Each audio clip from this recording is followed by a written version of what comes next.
Hola a todos, espero estén muy bien. Mi nombre es Natalia García, como pueden ver en la pantalla, y me pidieron hacer este taller sobre argumentación básica, entonces espero que pueda serles de utilidad. Al final le mandaré al resto del equipo mi número y mi correo por si tienen alguna duda y quieren contactarme. Sepan que siempre estoy disponible y totalmente dispuesta a escuchar cualquier pregunta. Entonces, vamos a empezar con el contenido del taller y primero hablaremos un poquito de qué es lo que va a tener este taller para que no tomen la hora completa si creen que es un taller muy básico para ustedes. Y primero les voy a mencionar otros talleres que me parecen útiles, que creo que deberían de ver como complemento de este, y también cuando tenga la oportunidad de subir este y que ustedes tengan acceso, les dejaré las ligas del resto de talleres para que sepan que es algo útil que deben de revisar. Creo que algunos talleres muy buenos para empezar son, uno, el taller de Rubén Sánchez sobre argumentación y encuadres. Creo que es un gran taller para empezar a familiarizarse con el formato, pero también con cómo hacer contenido, particularmente cuando estamos debatiendo en Parlamentario Británico. Otro es un taller sobre Fernanda Crusillat, de cómo debatir qué tipo de emociones. Y creo que es un taller ya que tiene un par de años y se han añadido nuevas mociones a la lista, pero igual me parece muy, muy útil para tener un gran overview muy básico sobre cómo debatir qué tipos de mociones. Y como yo empezaría por ahí, a reserva de que obviamente hay muchísimo contenido sobre argumentación básica, que creo que puede ser mucho mejor que el mío, entonces igual si quieren contactarme para buscar otros talleres que sean de utilidad, estoy totalmente dispuesta a eso. Entonces, ¿qué vamos a ver en este taller y cuáles son los puntos generales para que decidan si es un taller que es o no para ustedes? Primero, creo que es un taller para personas con poca experiencia a nula experiencia de debate y que quieren aprender básicamente los componentes de la argumentación y también algunas partes de cómo adaptar esa argumentación a el formato que usamos en debate universitario, que es parlamentario británico. Entonces, con base en eso, les recomiendo tomar o no este taller. Vamos a ver algunos de los componentes básicos de un argumento y qué es lo que tiene que tener para ser considerado un argumento en sí mismo y un buen argumento. Algunas preguntas detonantes para utilizar cuando estamos argumentando y también cuando estamos utilizando el tiempo de preparación previo a un debate. La construcción de mecanismos, que es una de las partes fundamentales de la argumentación, e impactos. Algunas caracterizaciones y encuadres, que también son una parte sumamente básica de cualquier ronda de debate. Perdón, mi cabello, no sé qué ocurre. Los tipos de argumentos que existen y cuáles podemos usar dependiendo de la ronda en la que estemos. Algo muy general sobre los tipos de emociones que vemos en Parlamentario Británico y un poquito de estrategia básica, porque creo que, aunque esto tal vez no es una parte tan fundamental de la argumentación, me he dado cuenta a lo largo de mi tiempo debatiendo que muchas veces hay personas que son lo suficientemente novatas como para poder hacer buena argumentación, pero que desconocen de estrategia, y creo que es importante empezar a integrarlo para que no sean cosas que aprendan necesariamente con ensayo y error, sino que tengan una noción de cómo hacerlo desde antes. Y por último vamos a hablar del uso de tiempo de preparación efectivo y de qué formas creo que esto puede ayudarles a argumentar. Entonces, vamos a lo primero. Ya hablemos de los componentes básicos de la argumentación. Una de las formas más fáciles y intuitivas de aprender a argumentar es con este formato que pongo en el primer punto, que se llama AREL o REAL. La única diferencia son las siglas, que están en inglés y en español. En el caso de español es argumento, razón, ejemplo, link, y REAL es su sinónimo en inglés, que es reason, example, analysis, link. Y vamos entonces a qué significan estas cuatro letras, y que creo que también es muy válido decir que esto no tiene que estar siempre sistematizado, simplemente es la forma que a mí más me sirvió cuando era novata para aprender a argumentar. Y por otra parte, reconocer que esto también ha ido modificándose bastante a lo largo del tiempo. Y yo creo que si bien es un buen formato estándar para iniciar, no es necesariamente el mejor ni lo más actualizado al momento. Entonces vamos a hablar un poquito de cómo adaptarlo a las tendencias que estamos viendo ahora en debate. Entonces vamos a lo primero, y para esto usaré real en vez de AREL, porque para mí es un poco más intuitiva la forma de utilizarlo.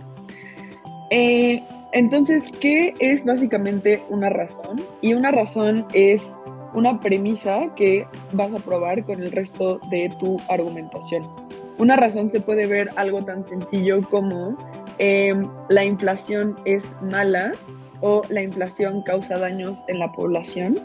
Y eso es básicamente una afirmación, ¿cierto? No tiene ningún tipo de contenido argumentativo, simplemente es algo que tiene un objetivo de ser probado y es la primera parte de la construcción de un argumento. Si lo pensamos un poco más académicamente, una razón sería como una tesis, por ejemplo.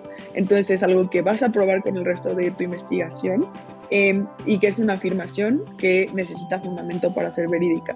Entonces así es como funcionaría una razón dentro del formato de real. Entonces, partamos de la razón que les ponía como ejemplo, que es la inflación es mala. Ya sea que empiecen con una ejemplificación o con el análisis, esto va a ser útil para sustentar la razón que están poniendo al inicio de su argumentación.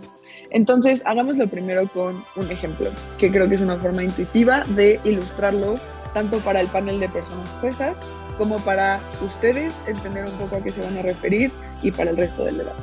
Entonces, un ejemplo de por qué la inflación es mala sería si hay mayor inflación en un país, implica que los billetes o el dinero que estaba antes en circulación ahora vale menos porque hay más de ese bien. Por lo que con lo que antes podías pagar más cosas o más bienes, ahora puedes hacerlo menos porque tu dinero vale menos. Entonces, si antes tenías varios billetes que te servían para pagar una computadora, ahora necesitas más de esos para poder pagarla. Y eso es un ejemplo de cómo esto se materializa en la realidad. Pensemos en un ejemplo tal vez no económico que puede ser un poco más intuitivo, que sería el cambio climático es algo que termina por ser peor para las personas que están en países en vías de desarrollo. Un ejemplo de esto es que si bien todos los países van a sufrir las consecuencias del cambio climático, los países en vías de desarrollo son países que tienen menos capacidad de adaptarse. Por ejemplo, pensemos en algunas islas del Pacífico como Micronesia que están rodeadas de agua y probablemente cuando suba el nivel del mar van a desaparecer totalmente. Y esos son ejemplos que pueden utilizar para sustentar la afirmación que han hecho al inicio. El análisis básicamente se compone de las premisas o las intuiciones fundamentales para probar su razón.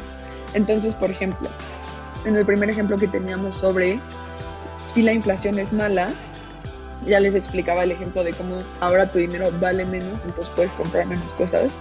Y el análisis sería, esto hace que las personas tengan una menor capacidad para adaptarse a cuando hay mayor inflación, porque implica, por ejemplo, que antes la cantidad de horas que trabajaban era suficiente para sustentar una calidad de vida mínima o un estándar de vida mínimo, y ahora que su dinero vale menos, implica que tienen que trabajar más. O implica que esas personas en una economía que antes era lo suficientemente estable, ahora no estén tan estables y por ende los costos de vida incrementen o se eleven, por lo que disminuye fuertemente su calidad de vida, su capacidad para alimentar a su familia, para tener tiempo de ocio, etc. Otra parte del análisis, en el segundo ejemplo que les ponía sobre el cambio climático, es si es cierto que los países en vías de desarrollo van a sufrir más las consecuencias del cambio climático. Un análisis para probar esto sería que tienen una menor capacidad económica para desarrollar la tecnología necesaria para adaptarse mejor, o que tienen menor investigación que ayude a mitigar los efectos del cambio climático, o que es probable que haya más personas desplazadas que ya de por sí tenían una calidad de vida más disminuida contra las contrapartes de países, por ejemplo, del norte global, por lo que es probable que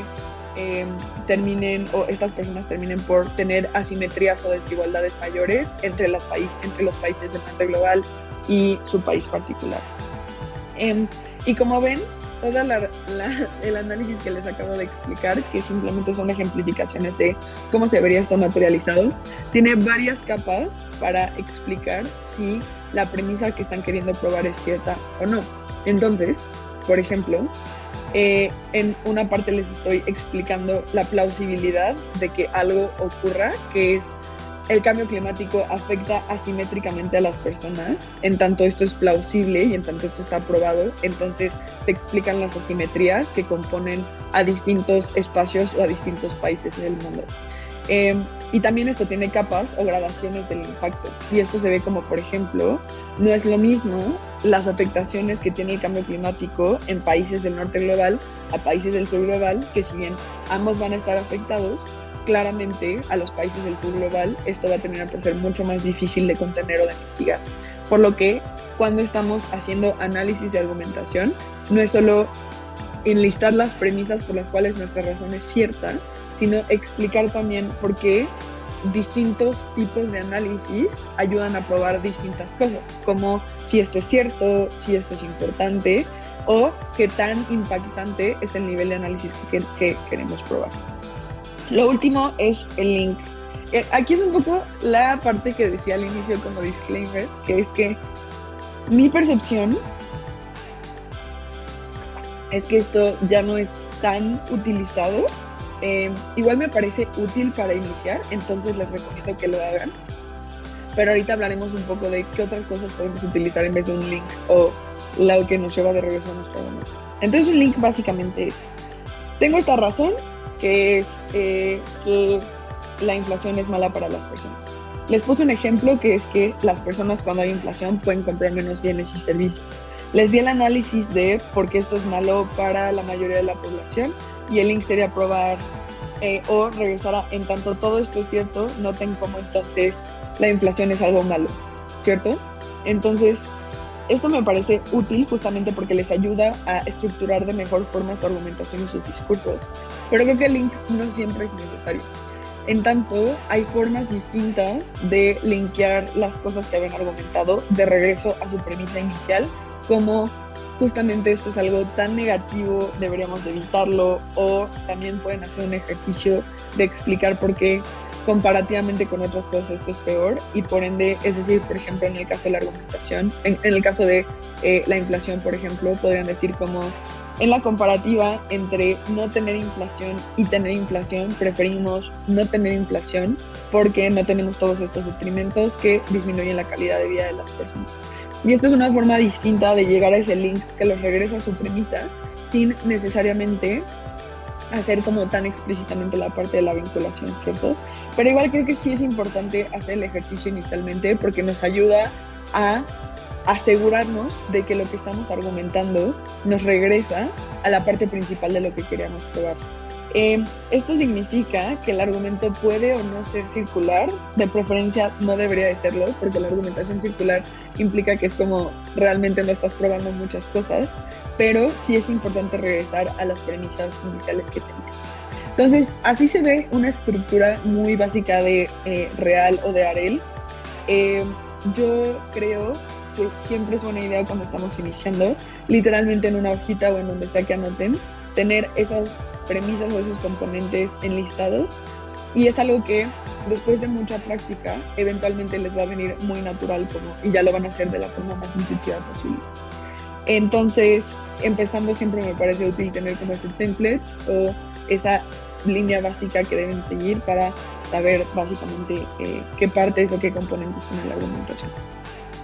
Después tenemos estos 3 puntitos que me parecen importantes explicarles, sobre todo porque este es un taller pensado en personas que llevan muy poco tiempo debatiendo, que es una métrica, un trade-off y un clash.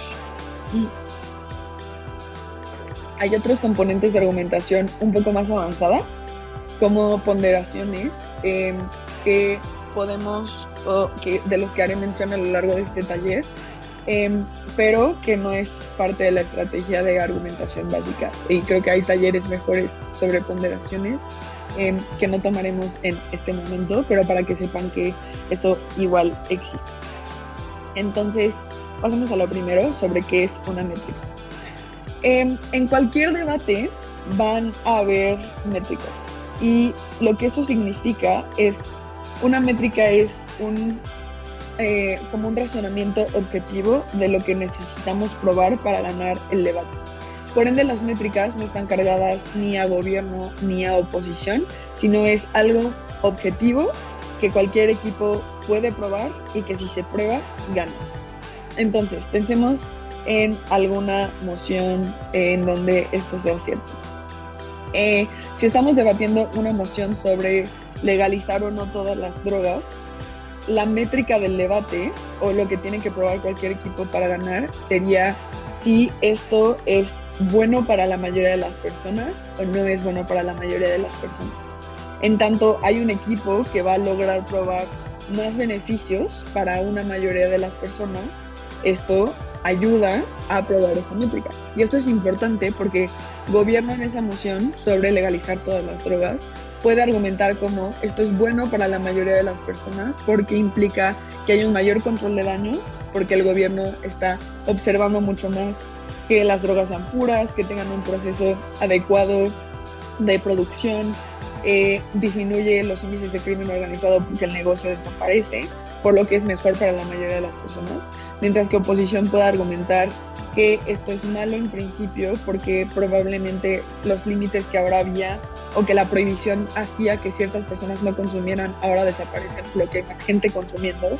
Oposición también puede argumentar que igual el crimen organizado puede diversificar sus fuentes de ingreso, por lo que no es una medida tan útil. Y esas dos cosas, tanto para gobierno como para oposición, logran probar o responder a la métrica del debate, que es si es mejor o no para las personas en la generalidad. Por lo que ambos equipos tienen una capacidad de argumentación que les permite llegar a probar esa métrica.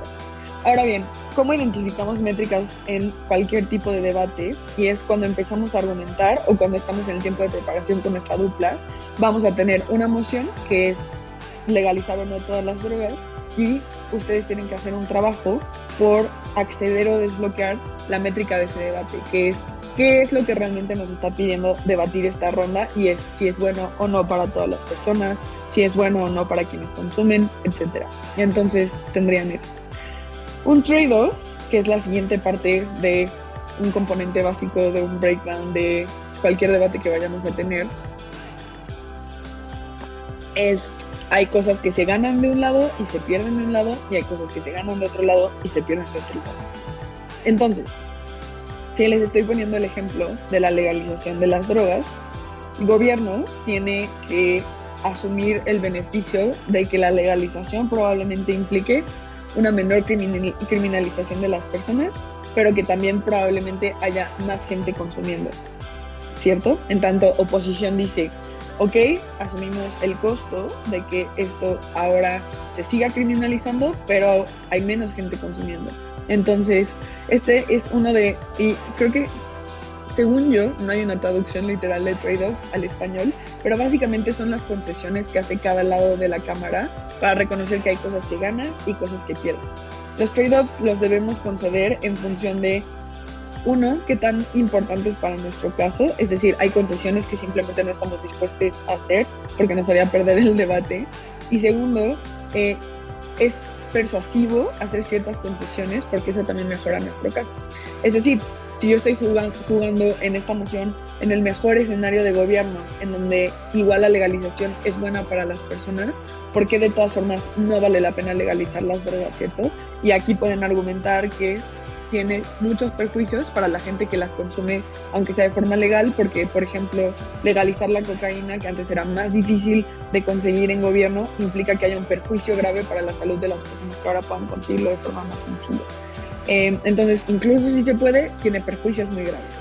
Y esa es básicamente la concesión de un trade-off. Y por último, los clashes o puntos de choque. Aquí nada más olvidé ponerla en español. Pero los puntos de choque son los momentos en los que se cristaliza el debate o los puntos principales del debate. En el debate de las drogas, por ejemplo, uno de los puntos de choque principales sería la seguridad de las personas, porque en ambos lados van a argumentar qué tan seguro o no es consumir drogas bajo la legalización o ilegalización de las mismas, por lo que uno de los puntos de choque es la seguridad. Si ustedes identifican desde antes del debate cuáles serán los puntos de choque principales, probablemente les haga ser más persuasivos en esa ronda en tanto reconocen qué es lo más importante del debate y lo que es probable que se debata. En los ejemplos que les ponía inicialmente sobre el cambio climático y sobre la inflación, el punto de choque principal, por ejemplo, de la inflación sería si es perjudicial para la economía. Y eso ayuda a hilar fino sobre los daños que tiene para las personas. En tanto, el punto de choque principal del cambio climático es sobre los daños particulares que hay sobre ciertas personas, ¿cierto? Y eso les ayuda a hacer debates un poco más estratégicos y debates un poco mejor explicados.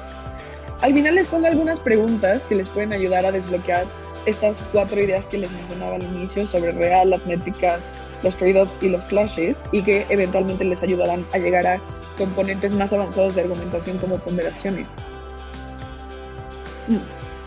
Entonces, creo que lo primero es, en tanto, por ejemplo, estamos empezando a argumentar, lo primero que tienen que preguntarse es ¿qué quiero probar? ¿O qué voy a probar? Y creo que aquí es importante también empezar a hilar sobre, hay distintas formas de llegar a lo que quiero probar. Pensemos en las formas más útiles para hacerlo. Entonces, si bien puedo darles muchos ejemplos de por qué el cambio climático es malo, eso no me ayuda a probar por qué es malo para un grupo específico de personas que tienen que desplazarse por el cambio climático. Entonces, es importante que recordemos que las cosas que vamos a probar tienen que responder en función de las premisas principales del debate, que es, no estamos hablando del cambio climático siendo malo en abstracto o no, sino de si es malo para las personas que viven en el sur global y que se tienen que desplazar por el cambio climático. Entonces hay formas más útiles o formas mejores de probar por qué el cambio climático es malo para ese grupo particular de personas. Entonces, ¿qué voy a probar? ¿Cuál es la premisa para probarlo? Que es justo, quiero probar que el cambio climático es malo para las personas del sur global. Mi premisa es que esto es súper negativo porque vulnera muchísimo la calidad de vida de estas personas. Porque esto es cierto porque probablemente tengan menos recursos, probablemente tengan que trabajar más tiempo en el campo porque la tierra es menos fértil, entonces tienen que diversificar sus fuentes de ingreso. Esto es importante porque implica que ahora esas personas tengan menos tiempo para pasar con su familia, tengan menos dinero, tengan peores condiciones de vida que disminuyen fuertemente su salud, por lo que esto es importante. Y estas son como 4 preguntas que pueden hacerse siempre cuando están argumentando, que creo que desbloquean mucho las formas en las que creamos un argumento. Entonces esta es la primera parte de los componentes más básicos de la argumentación. Y creo que en tanto vayan practicando todas estas cosas que les explico y lo hagan de forma recurrente, les va a ayudar mucho a eventualmente poder desbloquear argumentación un poco más avanzada y más estratégica. Pero siempre vamos por partes. Justo lo que les decía antes era algunas preguntas detonantes sobre o qué preguntas podemos hacernos para poder desbloquear todas las lógicas de argumentación que les explicaba en la diapositiva anterior. Estas son solo algunas que creo que a mí me ayudaron cuando era sobre todo una persona novata. Y lo que igual les mencionaba es porque tal vez ahora esto es como mucha información, pero a lo largo del tiempo lo van a empezar a hacer de forma totalmente intuitiva. Es decir, ni siquiera se van a hacer estas preguntas, simplemente lo empezarán a hacer automáticamente. Pero entrenar a nuestro cerebro a hacernos estas preguntas hace que eso venga con conclusión. Es un poco como aprender a sumar y restar y después poder llegar a multiplicar, ¿cierto? Entonces, estos son como los pasitos pequeños para poder ir desbloqueando estas cosas. Entonces, algunas preguntas detonantes, se me fue un signo de interrogación en la primera, lo siento, son: si estamos en una moción como la de legalizar o no todas las drogas, o por ejemplo una reciente que es si legalizar o no toda la compraventa de órganos, de cualquier tipo de órgano. Entonces, la primera pregunta que nos haríamos en esa moción sería ¿de qué trata el debate? Y no es solo, este debate se trata sobre la venta de órganos, sino sobre los mercados negros que existen en torno a la compraventa de órganos, sobre los daños a la salud que existen para las personas, tanto quienes están esperando mucho tiempo para recibir un órgano como quienes ahora van a vender sus órganos o comprarlos. tanto los mercados nuevos y los incentivos de consumo que se generan a partir de la legalización de la compra y venta de cualquier órgano. Entonces creo que más bien no solo este debate sobre compra y venta de órganos, porque eso es muy claro, más bien sería preguntarnos qué hay en torno a este debate más allá de la compra y venta de órganos. Lo otro es por qué adjudicación puso esta moción. Y ustedes piensen que los equipos de adjudicación o quienes crean las mociones usualmente están investigando para crear mociones, están leyendo noticias para estar informados sobre qué es lo que está pasando en la actualidad. Probablemente son personas estudiando alguna carrera, maestría o doctorado. Entonces es gente que está constantemente estudiando y digamos como a la vanguardia de las cosas que están ocurriendo en el mundo. Por lo que hacerse preguntas como ¿por qué adjudicación puso esta moción? Les ayuda a pensar un poquito en qué es lo que está pasando en el mundo que hace que adjudicación haya puesto esta moción. Por lo que por un lado les recomiendo empezar a hacer el ejercicio o la labor de adjudicación, que es estar informados, leyendo noticias constantemente, prestar atención a sus profesores en la carrera que sea que estén estudiando, leer un poquito más como cosas académicas y profundizar en el conocimiento que tienen, pero también desbloquear cosas como si estamos debatiendo una moción sobre relaciones internacionales y sobre si un país debería invadir a otro o poner restricciones sobre otro. Si ustedes están leyendo noticias, van a acordarse de esa noticia de hace 2 semanas en donde Rusia le puso, en donde Estados Unidos le puso sanciones súper fuertes a Ucrania. Entonces, si están debatiendo una moción sobre si sancionar a un país o no, van a recordar eso y van a decir, claro, esta es la razón por la que adjudicación está poniendo esta moción. Y les ayuda a acceder a capas de conocimiento que no tendrían si no estuvieran lo suficientemente informados. ¿Cuáles son los clashes más importantes del debate? Y este punto es importante porque yo les explicaba en la diapositiva anterior que todas las mociones tienen puntos de choque, que todos los debates los van a tener. Ahora bien, en la ronda sobre desplazamiento climático, por decirles algo, o sobre legalización de las drogas, tal vez hay algunos puntos de choque como, no lo sé, si las drogas son buenas para el usuario que lo consume, pero probablemente no sea el punto de choque más importante, en tanto hay otros que son más relevantes, como, por ejemplo, si el crimen organizado tiene más o menos recursos cuando legalizamos un mercado. Porque probablemente las personas igual sigan consumiendo drogas en cualquier escenario, entonces ese punto de choque es poco relevante, porque igual tienes personas adictas o gente que simplemente les gusta consumir esas drogas y lo van a seguir haciendo. Entonces ese es un punto irrelevante tanto para gobierno como oposición. Sé que esto se contradice un poco con lo que les explicaba al inicio, pero es una forma útil de ver justamente que los debates que tenemos también tienen diversas formas de llegar a la argumentación. Entonces probablemente haya puntos de choque más o menos importantes con base en eso. Y lo mismo pasa con las métricas. Por ejemplo, y también un debate es importante reconocer que va a tener distintas métricas. Si yo les ponía el ejemplo de si la inflación es buena o no para las personas, entonces hay 2 puntos o 2 métricas principales en ese debate. Si esto afecta gravemente la economía y si esto tiene perjuicios sobre las personas. Si existen esas 2 métricas, con base en el debate que probablemente tengan, deberán utilizar criterios como, esto es malo para las personas y las personas nos importan más que la economía, entonces esta es la métrica principal. Entonces hacerse este tipo de preguntas les ayuda a identificar estas cosas. También preguntarse si lo que están eligiendo es lo más importante y si está respondiendo a lo que ustedes han identificado como métricas o puntos de choques importantes. Luego pasar a cuáles son los mecanismos de este argumento. Vamos a ver mecanización un poquito más adelante en este taller, pero preguntarse cuántos mecanismos necesitamos, cuáles son los mecanismos que necesitamos para probar esta premisa, si se necesita una caracterización más general o específica y cuáles son los impactos que tiene este argumento. Estos últimos 3 componentes los vamos a ver después. Justo pasando a lo primero que les decía, mecanismos. ¿Qué es y cómo se construye un mecanismo?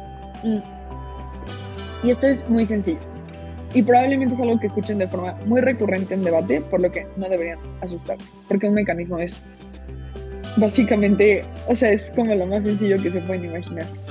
Entonces, un mecanismo sostiene una idea y es una explicación simple para lograr una razón.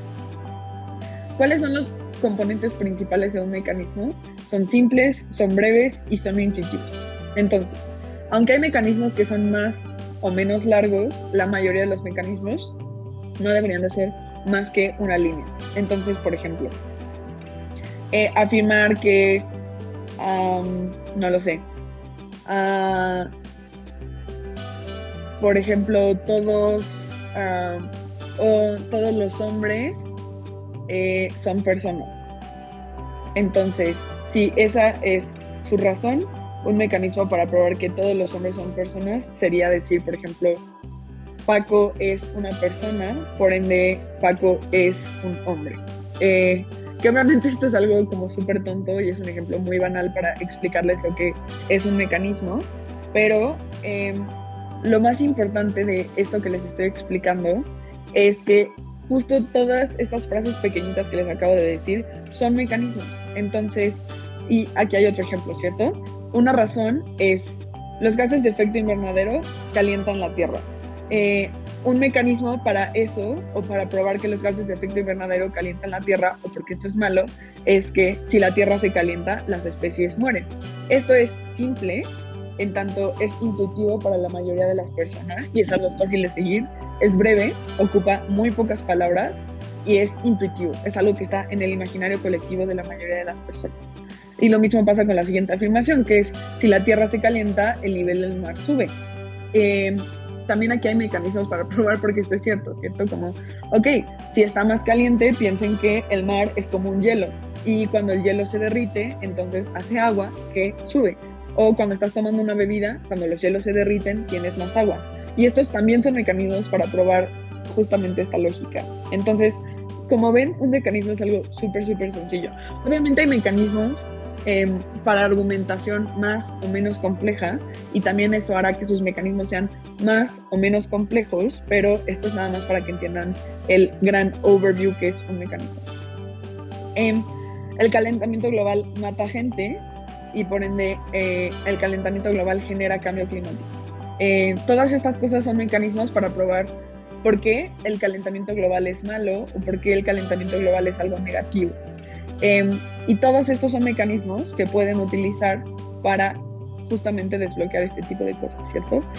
Aquí les dejé la moción de la final de MUDE de 2020 y me parece un gran debate para entender lo que es un mecanismo, porque todas las cámaras lo hacen muy explícito y también creo que es un momento del circuito en donde se estaba empezando a utilizar y creo que ahora ya es una práctica un poquito más estándar, pero donde apenas se metían la hipermecanización como algo importante y relevante en debate.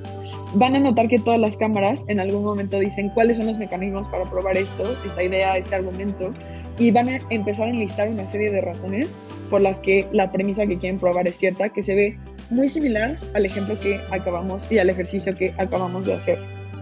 Entonces, si tienen el tiempo para revisarlo, por favor háganlo. Creo que sobre todo, por ejemplo, dentro de las oposiciones hay mayores esfuerzos por hacer esta mecanización de forma muy explícita. Entonces, les recomiendo verlo, les va a ayudar un montón.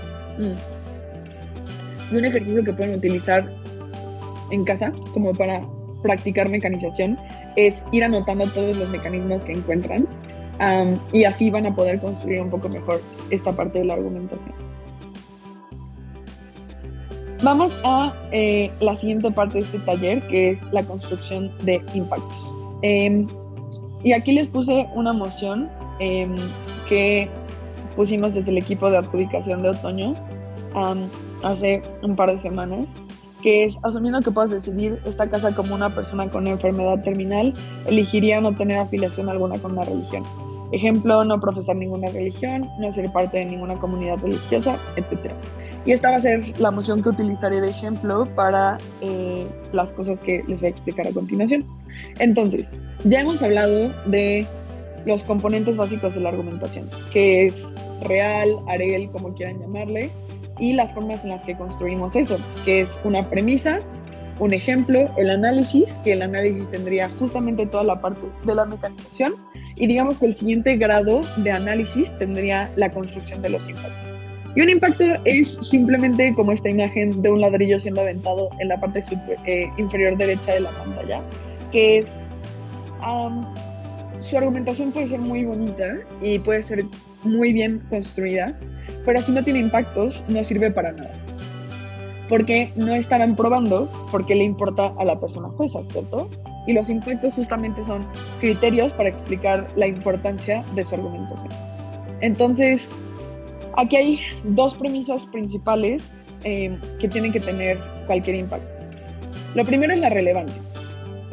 Y es, a ver, en la moción sobre la afiliación religiosa para una persona con una enfermedad terminal, realmente importa mucho en este debate qué tan fundamental es la religión para que las personas que están muriendo tengan o no un acercamiento mayor a la paz y a que en los últimos días que tienen puedan tener una mayor sensación de tranquilidad propia, ¿cierto? Como con su moral, con las decisiones que tomaron, por lo que cualquier impacto que desarrollen en esta moción tiene que explicar o no la relevancia que esto tiene para la persona. Por ejemplo, si yo soy una persona que decide no tener ningún tipo de afiliación religiosa, porque no me quiero cuestionar en mis últimos días si lo que hice estuve bien o no, la relevancia de esto es que probablemente esta persona pueda básicamente estar en su lecho de muerte con una mayor tranquilidad, y esto es relevante en tanto me haga disfrutar mejor mis días y pasarlos mejor con mi familia, con mis amigos,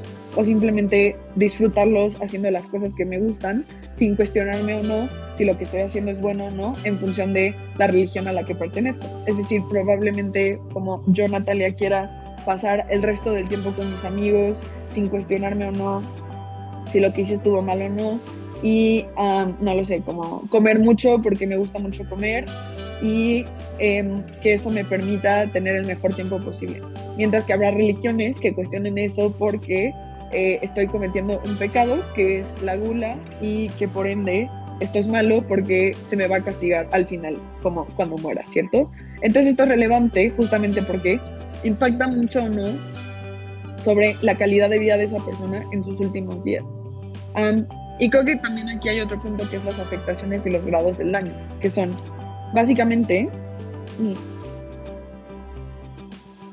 y en esta moción, y la razón por la que la puse es muy, muy claro, porque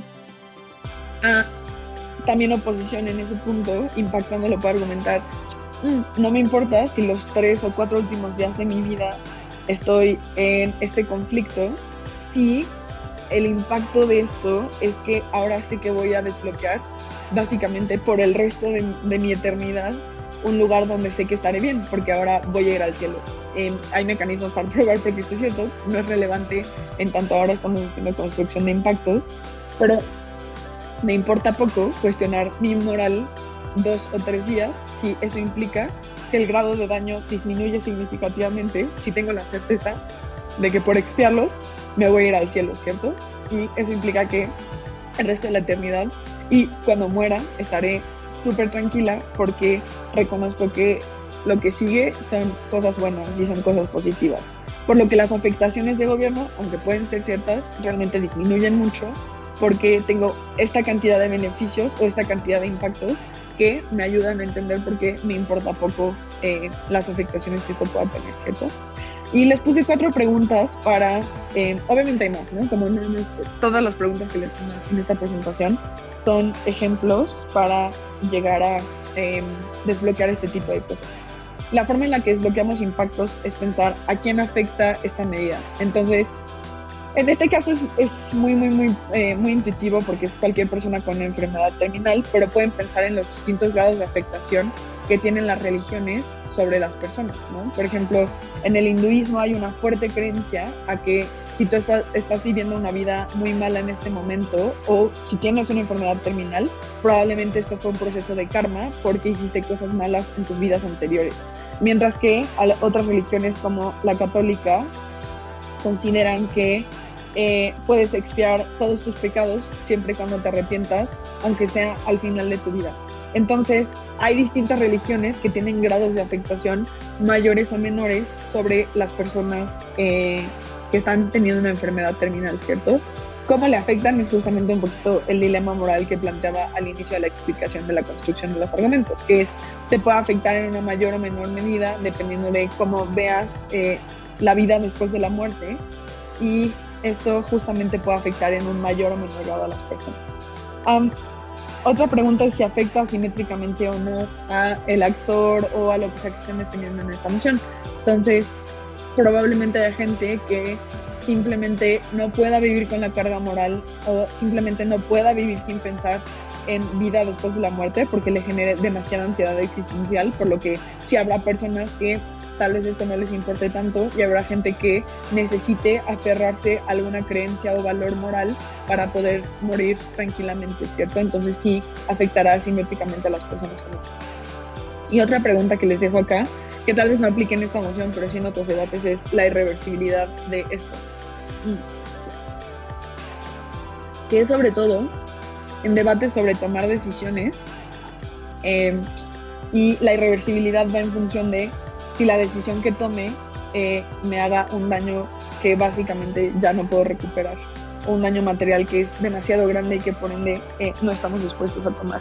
Se me ocurre, por ejemplo, en la moción de las drogas que les ponía al inicio, uno de los impactos más relevantes es si ahora legalizamos las drogas y cualquier persona tiene acceso a las mismas, entonces una persona que antes se hubiera cuestionado, aunque sea exclusivamente una persona, que antes se hubiera cuestionado si consumir algún tipo de droga o no, ahora no lo va a hacer y consume, no lo sé, les pondré un ejemplo como tonto, marihuana, porque esa persona tenía antecedentes de psicosis o ansiedad severa y ahora consumió marihuana porque ya no es ilegal, y eso le desbloquea un cuadro psicótico o una depresión severa. Entonces no estamos dispuestos a tomar ese grado de daño, aunque sea legalizar las drogas que tengan muchos beneficios para muchas personas, porque implicó que para esa única persona el daño es algo tan irreversible que no vale la pena. Y así es como se construye un impacto. La siguiente parte de este taller son caracterizaciones y encuadres. Entonces, hasta ahora, haciendo un recap de lo que hemos dicho. Hemos hablado de cómo construir argumentación, hemos hablado de los componentes más básicos de la argumentación, que son las mecanizaciones y los impactos, y ahora vamos a pasar a... Esto también es parte de la argumentación, solamente a mí me gusta verlo como, digamos, si tuviera que poner un esquema de este lado de la pantalla, diría, primero van las caracterizaciones y los encuadres, después la premisa que van a probar, las mecanizaciones, aquí habría ejemplos, análisis, y luego los impactos, que son como la parte última de todo un discurso, digamos. Entonces vamos a las caracterizaciones y los encuadres. Espero que esto no me tome tanto tiempo porque ya estamos un poco tan tiempo. Entonces vamos a lo primero de qué es caracterizar. Una caracterización es cómo se ve el mundo en la actualidad. Entonces, si tuviéramos que caracterizar cómo era el mundo, por ejemplo, durante la caída del muro de Berlín, diríamos que era un ambiente muy tenso, con ideologías políticas muy separadas, que eran como totalmente contrapuestas y polarizadas, en donde había claramente dos hegemones internacionales, que eran Estados Unidos y la Unión Soviética. Si tuviéramos que caracterizar cómo se ve el mundo ahora, diríamos, en este ejemplo similar, que tenemos un mundo mucho más multipolar, en donde hay varias hegemonías disputándose la hegemonía, que serían, por ejemplo, China, Rusia y Estados Unidos, en un mundo que no tiene ideologías tan polarizadas, pero que igual es como, por ejemplo, una lógica mucho más comunista contra una lógica más occidental capitalista.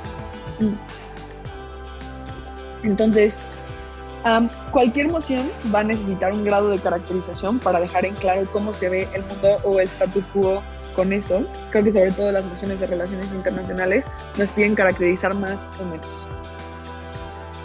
Entonces, eso es una caracterización. Básicamente es cómo se ve esta cosa particular de la cual estamos hablando. Les puse el ejemplo de RI porque creo que es lo más intuitivo posible, pero si estamos hablando justamente como en el debate de legalizar o no las drogas, una caracterización sería explicar qué tanto se criminaliza a las personas o no, dependiendo de ciertos factores que las hacen más o menos vulnerables, ¿cierto?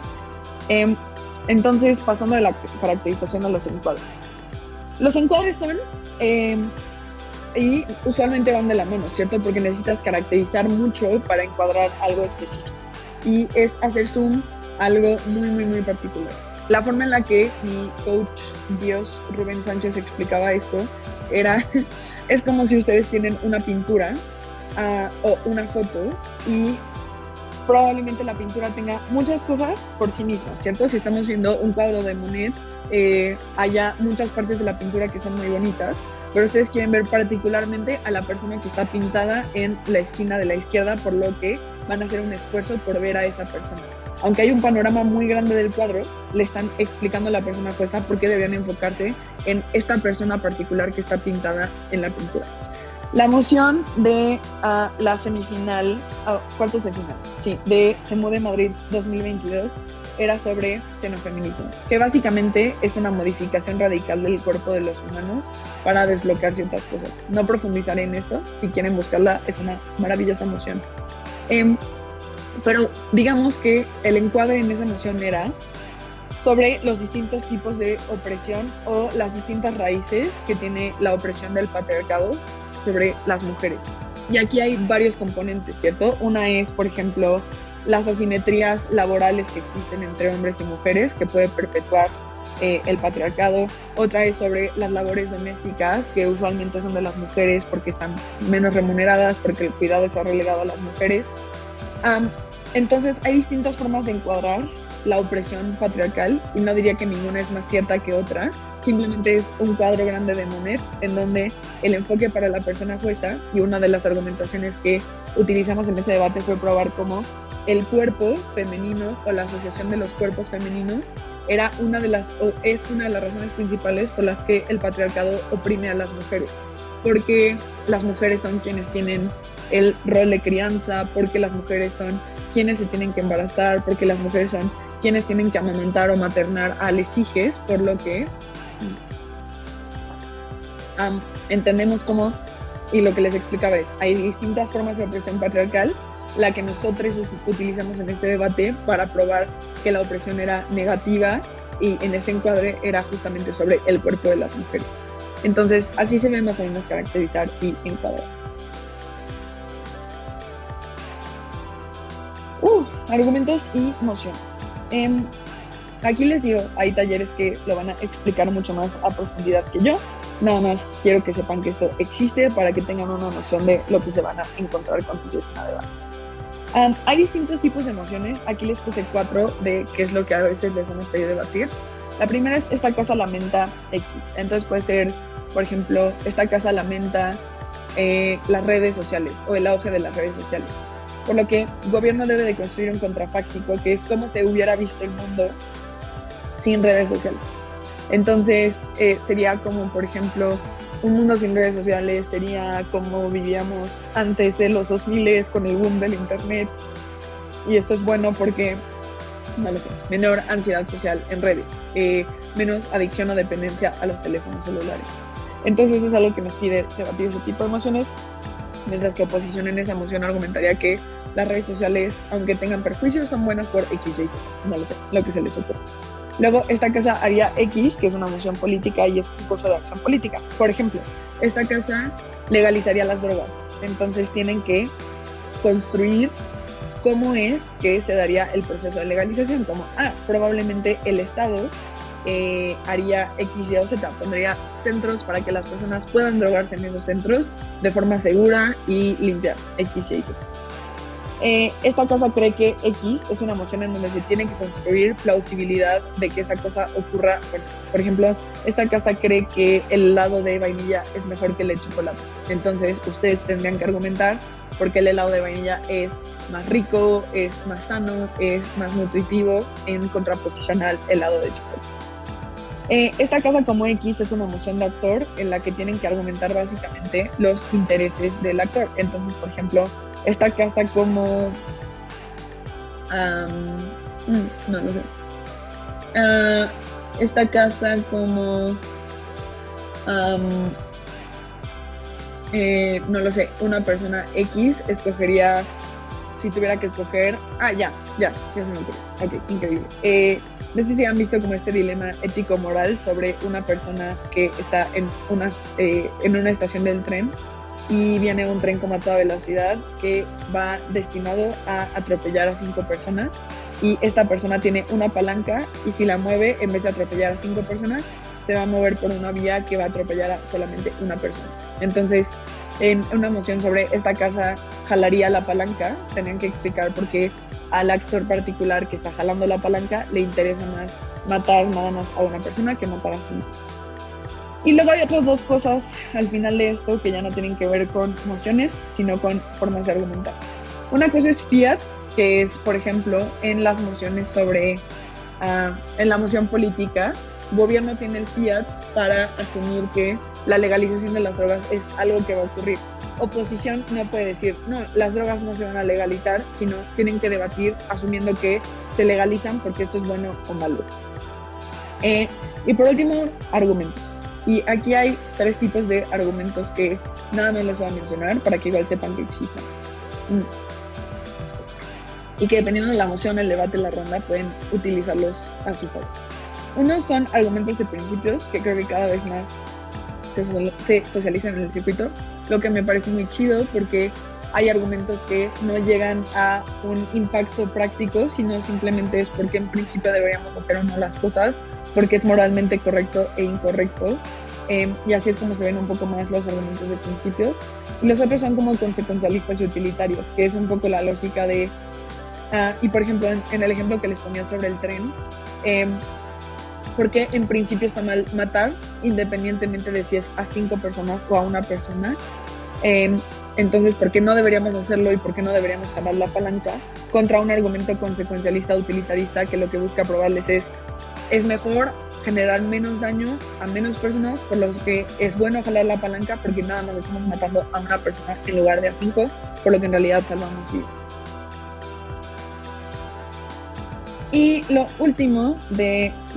penúltimo de este taller es sobre tiempos de preparación efectivos. Aquí les decía un poquito inicialmente cómo deben entender la moción, y el entendimiento de la moción es tanto preguntarles a su dupla como sabemos que estamos por debatir, entendemos de qué va este debate, hasta cuál es la métrica, cuáles son los trade-offs, cuáles son los impactos que les ayudan a tener una visión global del debate, que es mucho mejor.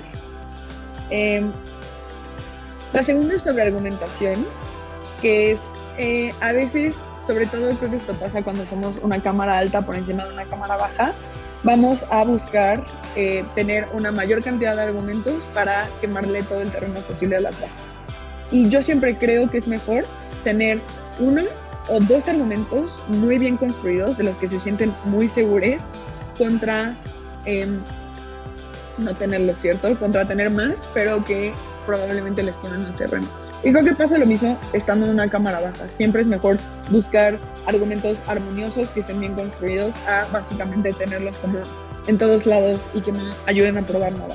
Y lo último es que deben de pensar, obviamente, en la mecanización y los impactos que quieren probar, pero también en la relevancia de su caso. Y esto es fundamental porque pueden tener un caso muy bien construido, pero que si es poco relevante para ese debate, pues no les va a ayudar mucho. Y lo último es estrategia muy básica. Y esto es un componente que quería agregar a este taller, por lo que les mencionaba, que creo que en muchas ocasiones simplemente hay talleres en donde no lo mencionan. Y creo que es un buen consejo que espero que puedan empezar a aplicar en su carrera como novatos o como debatientes en un nivel medio. Y hay estrategias diferentes para rondas clasificatorias y rondas eliminatorias. Y esto funciona como cualquier deporte, en donde tenemos rondas clasificatorias, que son como las rondas, por ejemplo, entre equipos, y luego las rondas eliminatorias, donde ya tenemos cuartos de final, semifinales y la final. Entonces, en una ronda clasificatoria, a ustedes no les va a importar tanto sacar primero o cuarto, porque van a estar aprendiendo, pero siempre es mejor intentar sumar puntos para poder pasar el break, ya sea a octavos o a cuartos. Por lo que si están en una sala y ustedes ya saben que, por ejemplo, para poder pasar a cuartos de final necesitan 6 puntos. Y están en una sala en donde ustedes tienen 4 puntos y hay un equipo que es muy claramente primer lugar, pero ustedes quieren ganar forzosamente el primer lugar, aunque tal vez hacerlo les haga perder el demás. Que también es una estrategia válida y también creo que es parte de aprender, por lo que esto no es un desincentivo a que hagan estas cosas, simplemente es aprender a utilizar la estrategia a su favor cuando puedan hacerlo. Entonces, ustedes tienen 4 puntos, saben que pueden ganarle al equipo del primer lugar, pero que ganarle a ese equipo implica muy probablemente una estrategia de ganar mucho o perder mucho. Si les ganan, pasaron asegurado el break.